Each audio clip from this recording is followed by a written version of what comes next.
Hey, welcome back. Time for another reacting to myself when I was 19 and how I thought about the world.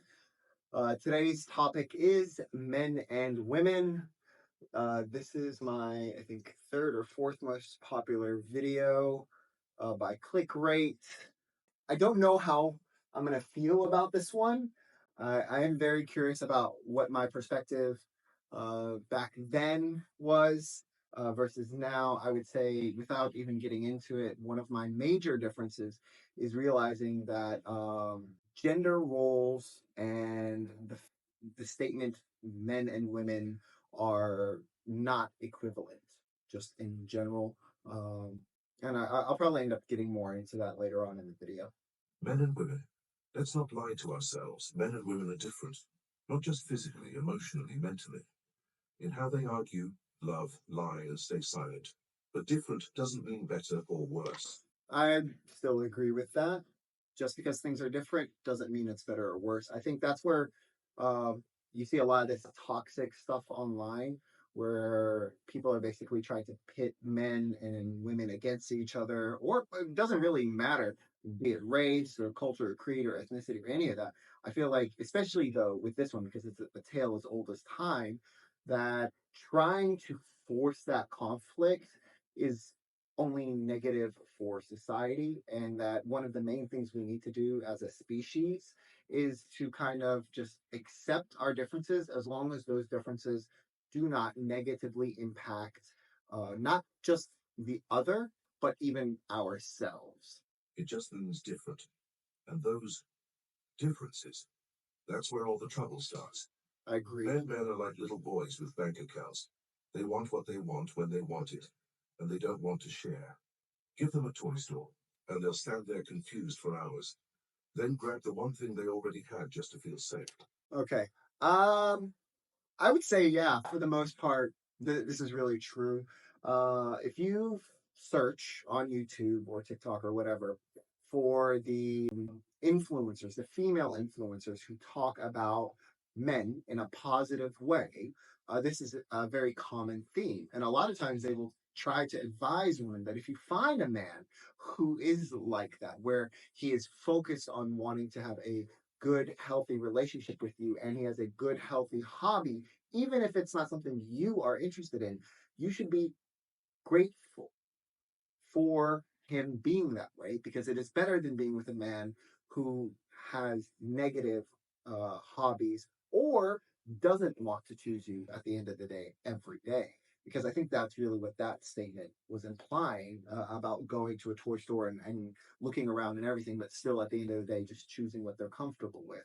And that's actually a positive thing. That's not necessarily a negative thing. Actually, if a guy is going to out to the world and every single time he's choosing something different, or he's changing his mind about it, or he's not being consistent, well, that's a red flag, honestly. So yeah, I definitely stick to that statement. I feel like because it doesn't go into a lot of detail initially, maybe it's making a lot of assumptions that people would understand the explanation.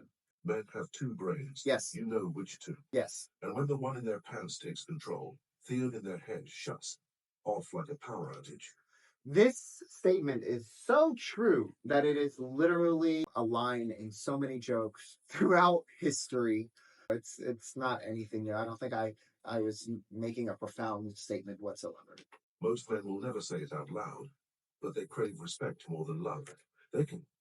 I I'm actually very proud of myself for realizing that at such an early age, honestly. Because I feel like, when we're teenagers and everything, we're like so focused on love and lust, which we confuse with love as well. The fact that I could see that, but I think a lot of that comes with the fact that I grew up with adults and I got to see how other people interacted, and I got to see what made men disappointed or saddened or feel like their only option was to walk away from a relationship. A lot of it had to do with respect. Can survive without compliments, but not without purpose. And the truth? Most men, especially the married ones, cheat, think about cheating, or have to physically fight off the temptation during. Right. I I don't know why I was talking about this when I was obviously talking about way ahead because I wasn't married at the time, or I wasn't, it was a while before I'd even get married.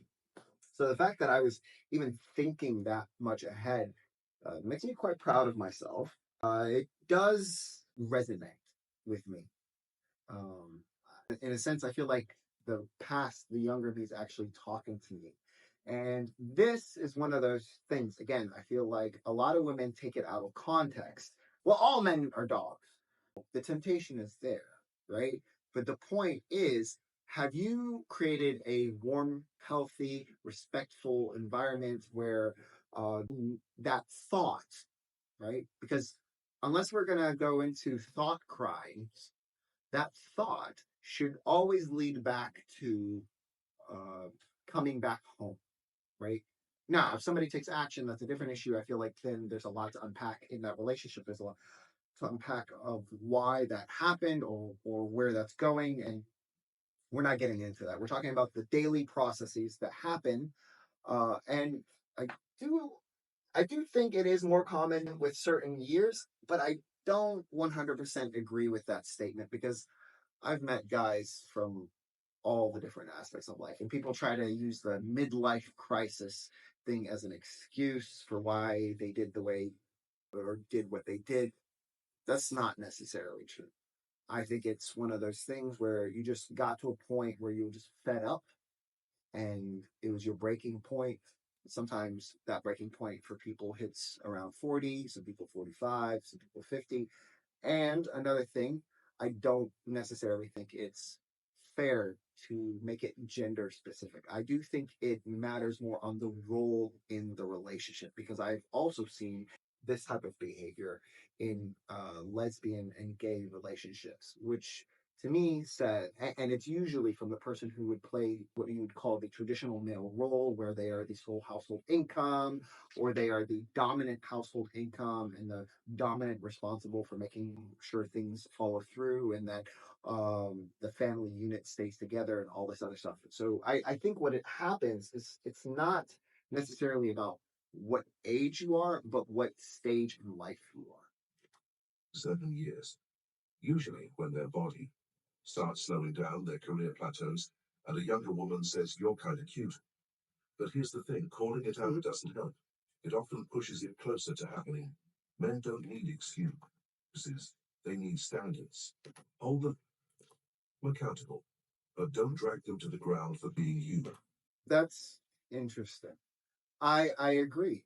I still agree with that because I've had this discussion with my wife, and not just about this specific issue, but in general about calling somebody out and making them confront their situation. And I believe I mentioned it in the human conditions one, where about being honest and the difference between being just honest and being rude.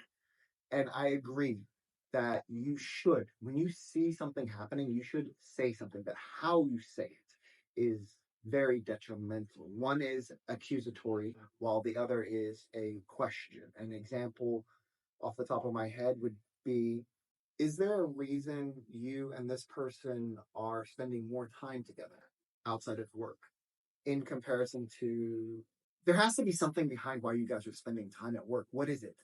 Right? So the tone matters, the words matter. And you may say to yourself, well, I shouldn't have to do that. Yes, you do, because you would expect your partner to be respectful to you too. And again, like I said at the beginning, I think one of my major differences between when I was younger versus now is I no longer see it strictly as, well, these are rules for men and these are rules for women, but it's more of what your role, right? And it's easier to describe as male or female roles or gender roles or things like that. But at the end of the day, it falls down to that. You can't have two people unemployed at home having kids unless you guys are super wealthy. Somebody's got to step up. Somebody's got to be responsible. Somebody's got to go get a job. Somebody's got to bring that bread home. So that person, doesn't matter their gender, would be considered the male role. Why? It's not a sexist thing. It's because we're talking about history and vocabulary, and maybe in the future somebody will have a different terminology for it. But for now, that's what we have. and you have to accept that. And you don't need to be angry about it. All these people who are very saying, "Oh, that's misogynistic." No, I literally just said a woman can play that role. That doesn't make it misogynistic. That's not sexist. This is about a role in the relationship. Hold them accountable, but don't drag them to the ground for being human. Women. Women are the most complicated creatures ever invented. Can you tell I had recently gone through a breakup when I wrote this book? Yes, the most complicated, unfathomable. I cannot imagine what they're talking about. And that's not an insult, it's an observation. They say things they don't mean. They mean things they don't say. And sometimes they don't even know which one it is. I think this one is more talking about women and their insecurities, and also women and their social networking. It's one of those things. Your wife will come home and be like, "Ah, I hate so and so much. I can't stand up." Then why are you friends with her? Well, because she's friends in the group and da, da, da, all this other stuff. So it's one of those things where I think as a man and or as myself, I'm still confused as to why, but I understand that for you to have a social gathering, for you have to just sometimes accept that. And then when you reflect more and more, and as I'm doing now, you look at it and you're like, well, wait a second. I do have people in my friend group that I'm not really particularly fond of, that I don't. But I feel like because a lot of men's social gatherings and whatnot are a lot of times more focused on like physical activities that you can sit there in silence, or you don't actually have to verbally communicate. You get to avoid a lot of those negative aspects of the other person. If you have a sports team, and as long as everybody's playing good on the team, there might be a guy on the team like you completely disagree with his political views, you completely disagree with his dating style or advice or any of that type of stuff, but you still go and hang out with him and you still play sports, and you don't have any animosity towards him because your interactions are positive, even though that. And I think that's one of the differences, the key differences with a lot of the female friendships, where you guys don't typically have that.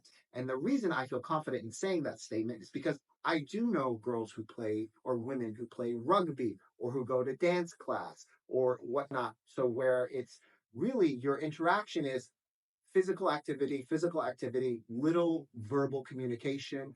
And as long as everything goes fluid, well, then there's no animosity towards each other. It's the ones where you're sitting there sipping tea, gossiping, and all this other stuff, where it can create a lot of negative energy, and it can make the person feel kind of like how it is in this mirror, where they on the outside they look calm, but inside they want to shout.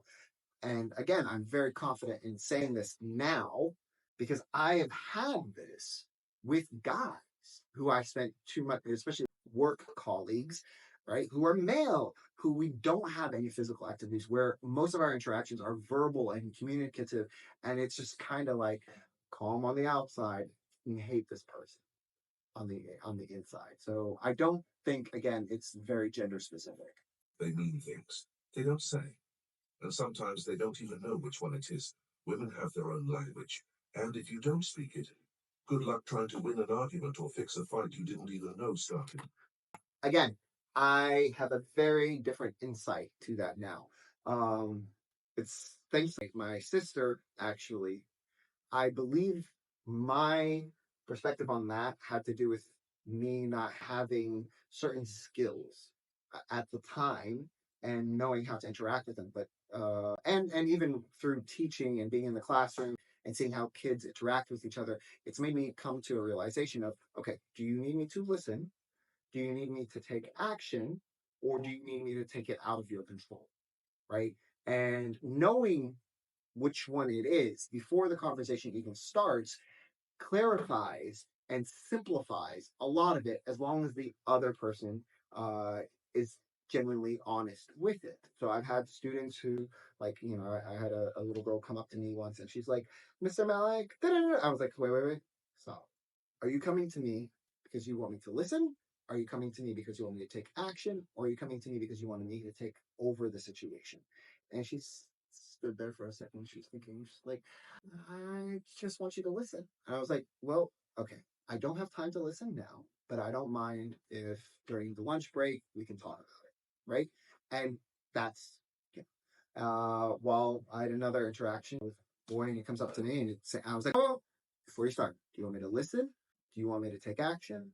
Or do you want me to take over the situation? And he's like, I need you to take action. I was like, great, tell me what's going on. And it turned out to be they got into a physical altercation. And you get what I'm saying. So now, sometimes after listening, you do have to take control of the situation if you see that, oh, this person actually is making it smaller than it is. But again, those are very specific situations, first of all. And second of all, you have to respect what your relationship to the situation is. So for me, as a teacher, I have to be responsible. I can't just listen to these things and then take no action whatsoever.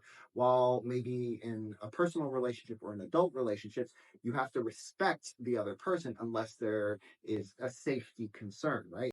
A man, if a couple are arguing and one of them wants to just vent and there's nothing to be concerned about violence wise or abuse wise or divorce wise or anything like that, well, then you have to respect, okay, well, I know I might feel like I want to give you my opinion. I might feel like you want me to do something about it, but I asked and you told me you just wanted me to listen. So I'm going to control myself. I'm going to try my best to be a good listener. And I try to do that as much as I can, but I am still human. And my advice to you is if you try to implement this yourself and you get to a point in the conversation where you can't handle it anymore, try to be respectful and say, I'm sorry, it's too much. You wanted me to just listen. But at this point, I have to either stop the conversation or I'm going to have to take action towards this or give you my opinion about this situation. So if you want to continue the conversation, know that I'm either going to voice my opinion or take control of the situation, or we're just going to have to stop it now. And they, the same way you respected them at the beginning of the conversation by being clear and candid, they should show you that respect in return. And if they can't, well, then you've got other issues at hand. A woman can forget what she said, but not what it meant. She can remember something you did wrong 5 years ago, down to the color of your shirt, but forget the thing you bought last week. I still agree with that statement.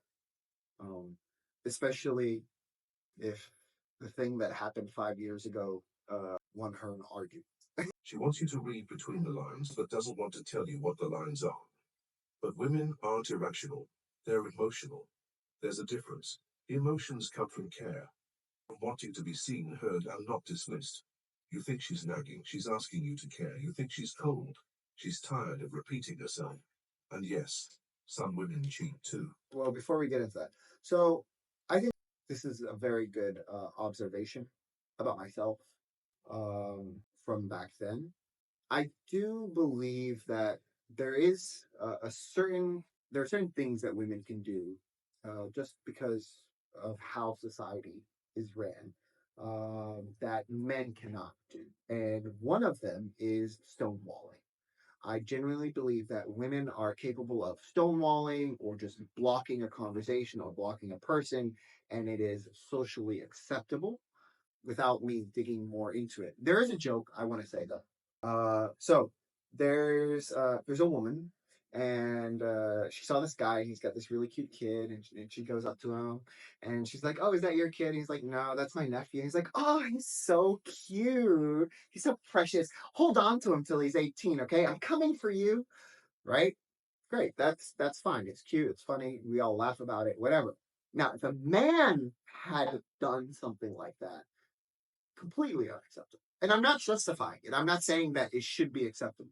I'm saying that there's a double standard, right? So as a society, we either need to, if we want equality, we either need to make it fully standardized, or we have to accept the fact that there are differences between what is and isn't socially acceptable from men and from women and from the traditional gender roles that people play, no matter what their actual gender is. She's tired of repeating herself. And yes, some women cheat too, not for thrills, usually for needs. If something vital is missing, sex, safety, support, she'll look elsewhere. Not because she didn't try, but because she gave up trying to fix what wasn't being fixed. Oof. I think this one would be somewhat controversial. I think this one is important. I think a lot of men, um, unless the person nymphomania, I heard you're not allowed to use that anymore. It's derogatory because it's always making the assumption that it's female. But when I use it in this situation, either gender doesn't matter what the type of relationship. I'm trying to be very upfront about how I am now in comparison to then. I do believe that a lot of times, uh, for this type of situation, that is true. And proof of that is you can look at Japan. So, typically, if you look at societies that are much more honest on statistics, not necessarily honest face to face, if you give them a piece of paper and you tell them answer these questions, I feel like the Japanese culture has a lot of honesty in it. And if you look at the statistics of men who cheat for extracurricular or extramarital affairs that are not long term. So we're not talking about has a mistress or a second wife or a relationship somewhere else or something like that. We're talking about just quick pay and go. You will find that typically men pay more so for the being spoiled and pampered physically, right, and sexually and intimately, while typically women go to like these host bars where it is more focused on emotional reassurances and being told you're the most beautiful woman in the world and blah blah blah, all this other stuff. So I feel like that just further cements that what is the reason certain genders cheat a certain way and what they seek out of it. At the same time, I think it was Chris Rock who said, no man is trying to steal your wife. Fuck her, maybe. But no guy's trying to steal her to make her his wife, right? And it's meant as a joke, but there's a lot of truth behind it. If you're a woman and you feel like you're not being satisfied in your relationship and you go and you meet somebody else and you're like, this person's going to fulfill me with this, and you think that that person is going to have a real relationship with you, you're being delusional about it because they have nothing to risk because the relationship you have is a secret relationship. I guess you gotta watch the whole math video. I wish that YouTuber would change his name, but it's a really good video. I will put it in a link below, but he breaks down how men see relationships. And when a man is given access to a woman to have a private, secret relationship at no risk to himself, and he's single especially, he does not care about her relationship status because, well, there's no cost to him, right? And I would say that there are women who are like that as well, but it is less common. And I think that's one of the key things. And that comes a lot down to our basic human instinct of what we need out of a relationship or what we want or desire. And it's a proven fact that when it comes to long-term relationships, especially for having children and caregiving and whatnot, it is far more beneficial to a woman throughout history. I'm not talking just specifically in the modern era, throughout history, to be in a long-term committed relationship, because during the time that she is pregnant and directly after childbirth and all this, if she does not have a community or does not have a good standing or does not have that support structure, well, having a man or somebody who will a protector in the house is key. And for any of the feminazis out there who are going to say, oh, I don't need that. Yes, you do. Yes, you do. Because when a burglar breaks in your house, you need a protector. We're not talking gender here. You need somebody in the relationship who is willing to go down. Are there women like that? Yes. I've got a cousin who is like that. She was in her husband's shop and some guys came in to rob him. He had a cell phone shop, and they had guns. And do you know who stood up and got in their face? She did. She got in their face. She grabbed the gun out of the guy's hand and she aimed it at him. And she said, "Next time, you either come here and shoot, or don't bother coming in at all." And her husband just sat there in awe, right? So again, I would say, yes, I do mention gender, and yes, there are certain gender roles that you cannot debate them. Women have children, right? Men provide the sperm. Like, it is just biological. But if we're talking about roles, yeah, roles can be changed. They're interchangeable, and I think that kind of goes into what the next topic is, actually. Let's stop pretending it doesn't exist, or that it's new. Homosexuality isn't a trend. It's not a disease. It's not going anywhere. Some people are attracted to the same sex. That's it. Whether it's emotional, physical, or spiritual, it's real. You can disagree with it. You cannot understand it. That sentence, "you cannot understand it," for anybody who's confused by what that actually means, is it's okay that you don't understand why people would choose that. And you don't need to understand, but you do need to accept that there are people who are like that. And them being like that does not negatively impact you, no matter what you think or your religious beliefs or ethical beliefs are about that situation. But don't act like it's imaginary. And let's be honest, most problems in gay relationships are the same as in straight. Trust, communication, insecurity, jealousy, boredom. So what's the difference? Gender. That's it. If you really believe love is love, then stop looking at who's in the bed and start paying attention to how they treat each other. And if you don't believe that, fine. Just don't confuse your beliefs with someone else's rights. 100% agree. And I know I'm probably going to piss off some of my family, some of my friends, and some religious people out there with this.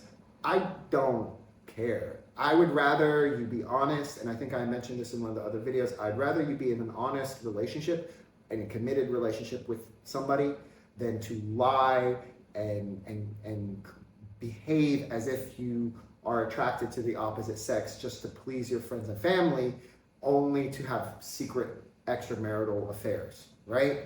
Sex. People love pretending sex isn't important. It is. It's the glue. It's the fire. It's the reason half of us are alive. I know I said it's the reason half of us are alive, and for anybody who's going to make the argument, no, it's the reason we're all alive. Yeah, there's a thing called in vitro insemination or whatever. There's lots of other options for having kids nowadays. Not everything is just sex-based. It is. It's the glue. It's the fire. It's the reason half of us are alive, and the reason most relationships fall apart. Sex isn't just physical. It's emotional, mental, hormonal, and sometimes spiritual. Men want it all the time, and lie about when they don't. Women think about it just as much, and lie about when they do. I think this has a lot to do with societies and cultures, and depending on where you're from and how open your culture is to it. I have found from my personal experiences and because I'm much more open to talking about these types of topics with people from all over the world, so I've found that a lot of people are also more open-minded to discuss it with me. It's true. This statement, I stick by it, 100%. A lot of times in traditional cultures, super ultra religious extremist cultures, or they don't discuss this out of fear. But I've heard the conversations. I know what they're talking about when the men aren't around. They discuss the same things. They think about the same things. They compare these things. Would they ever admit it to their husbands? Of course not.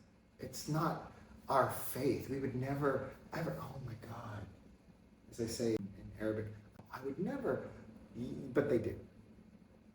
And as a man, you should take that and not be concerned about it. And as a woman, you should take that and not be concerned about it. Because your concern shouldn't be the social, what your concern should be is your relationship.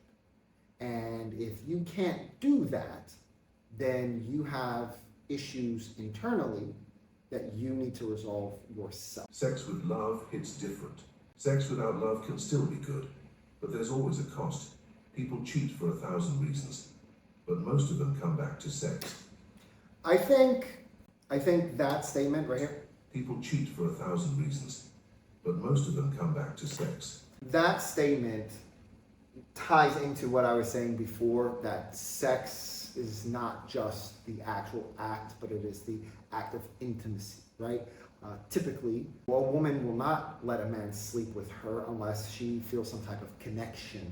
You can call it chemistry, you can call it emotional connection, you can be on the same page, intimate, whatever you want to call it. And I'm not saying that no men feel like that. I know plenty of guys who are very focused that if they do not have this type of connection, they actually will not have any type of sexual relationship with a woman. I actually have a friend of mine who's quite attractive, and you do not understand how many women he has turned down who just wanted to sleep with him because he had no connection.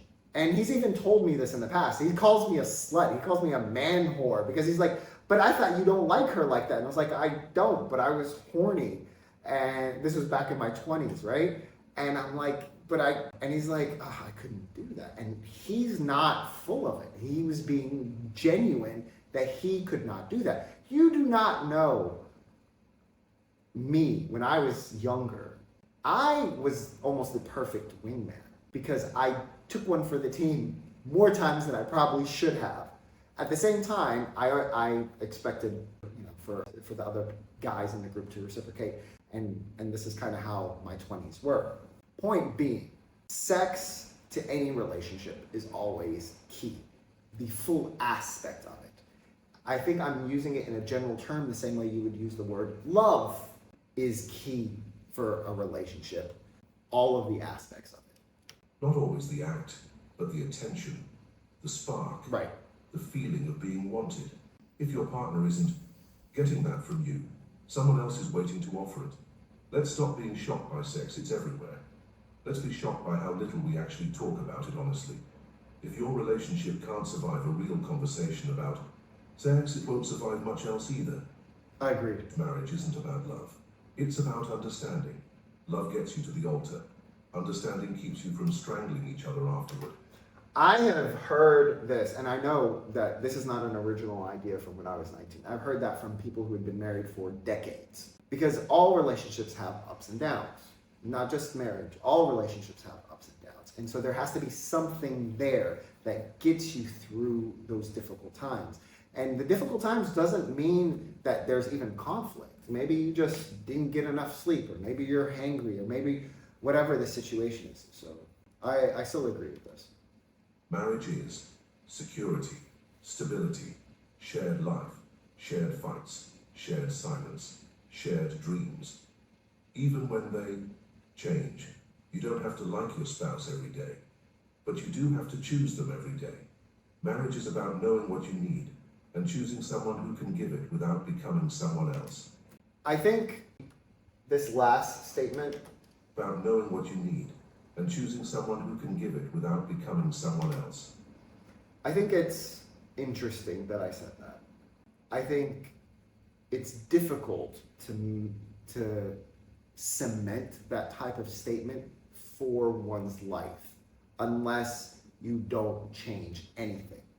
And for most of us, we have to change because it's the right thing to do. You're always learning, you're always bettering yourself, you're always doing something. Sometimes it's more in the negative, sometimes it's more in the positive. So having or being in a relationship with somebody, especially marriage, and to me, I want to be very clear.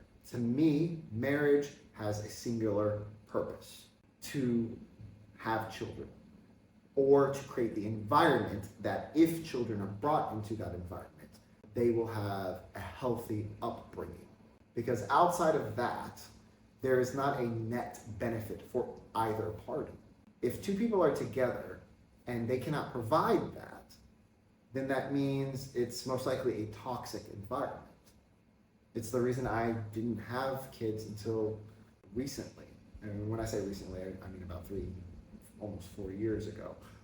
I was married previously. Why didn't I choose to have children, and it was a choice. Well, because I knew that that marriage, that environment was not healthy the way it was to have a child.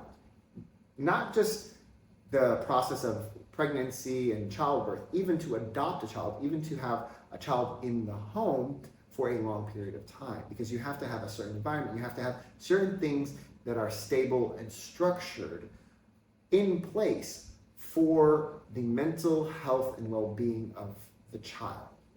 There have to be certain stages that a relationship has passed through before you can make that decision. Now, I do, again, wish I read my book myself before getting married, again, before having a kid, again.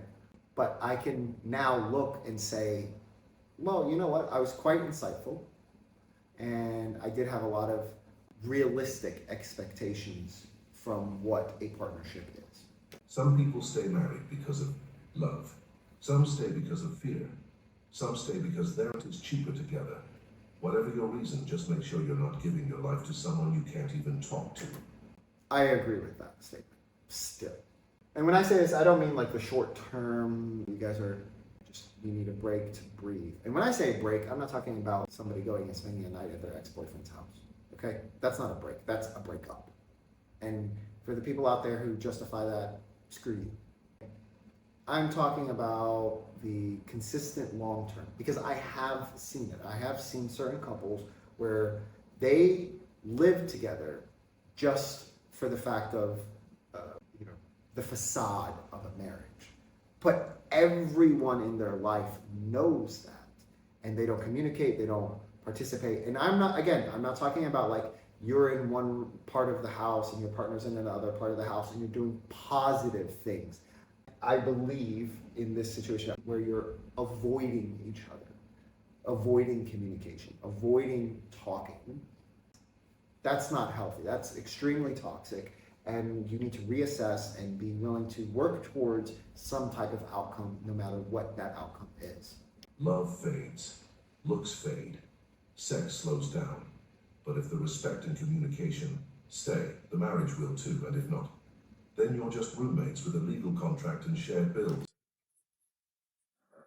I love the bluntness of myself back in the day. It's true though. You know, you don't even have to be, like I mentioned, they're homosexual. Two guys can live together, split bills, and there's no type of sexual relationship. They've got, their own thing going on, but then you're just roommates, right? Women can do the same thing. I genuinely don't believe people who are the opposite gender, who are heterosexual, can live together and it not cause issues. Okay, I have had so many friends, especially back in college, where they're like they they lived with somebody of the opposite gender, and they're like, "We're just roommates." How many times have you guys slept together? Just 3 times. Yeah, there you go. There goes the issue. Let me guess. It was when you broke up with your boyfriend, or when you broke up with your girlfriend, right? It was always something. They were always each other's rebound. Well, then that's not a real relationship, and you're not exactly providing a healthy environment for your future relationships because you live with somebody who is always on the back burner. Yeah, just gonna end it there. Share, subscribe, comment below, hate me, love me, I don't give a shit, but let's get this channel going.